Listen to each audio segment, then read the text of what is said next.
తూర్పుగోదావరి జిల్లా రాజమండ్రిలో భోగి వేడుకలు ఘనంగా జరిగాయి. మాజీ ఎంపీ మార్గాని భరత్ భోగి వేడుకల్లో పాల్గొన్నారు. అనంతరం తెలుగు రాష్ట్రాల ప్రజలకు సంక్రాంతి శుభాకాంక్షలు తెలియజేశారు. కూటమి ప్రభుత్వంలో సంక్షేమ పథకాలు లేక సంక్రాంతి పండుగ కలలేదన్నారు. ప్రభుత్వం అధికారంలోకి వచ్చి 7 నెలలైనా సూపర్ 6 అమలు కాలేదన్నారు. జగన్ హయాంలో సంక్షేమ పథకాలతో సంక్రాంతి పండుగ ఘనంగా జరిగేదని తెలిపారు.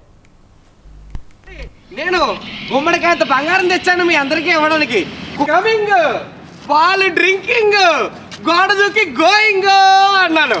Good morning, good afternoon, good evening. I mean పెట్టవదారా రిపోర్టింగ్ సార్.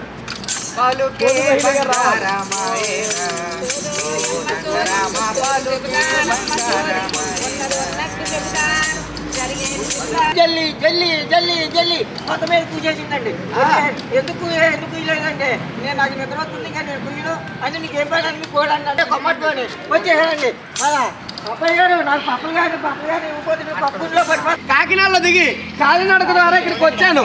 ఎందుకు? మన భరతరామ్ గారు భోగి మంటలని అంగరంగ వైభవంగా చేస్తున్నారు. మరి నేను గుమ్మడికాయంత బంగారం తెచ్చాను మీ అందరికీ ఇవ్వడానికి. కమింగ్ పాలు డ్రింకింగ్ గోడ దూకి గోయింగ్ అన్నాను.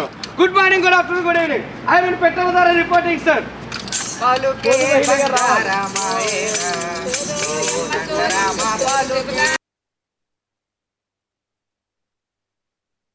తెలుగు రాష్ట్ర ప్రజలందరికీ కూడా సంక్రాంతి శుభాకాంక్షలు. భోగి రోజున భోగభాగ్యాలతో, సంక్రాంతి రోజున సుఖ సంతోషాలతో, కనుమ రోజున కనుల పండుగతో పండుగ జరగాలి అని మనకి ఎన్నో సంవత్సరాల నుంచి అనాదిగా ఈ యొక్క సంక్రాంతి పండుగ జరుపుకుంటూ ఉన్నాము. ఈ సంవత్సరం చూసినట్టయితే మరి కొత్తగా ఈ కూటమి ప్రభుత్వం వచ్చిన తర్వాత మార్కెట్లన్నీ కూడా వెలవెల్లలాడిపోతూ ఉన్నాయి. ప్రజల చేతుల్లో డబ్బులు లేవు.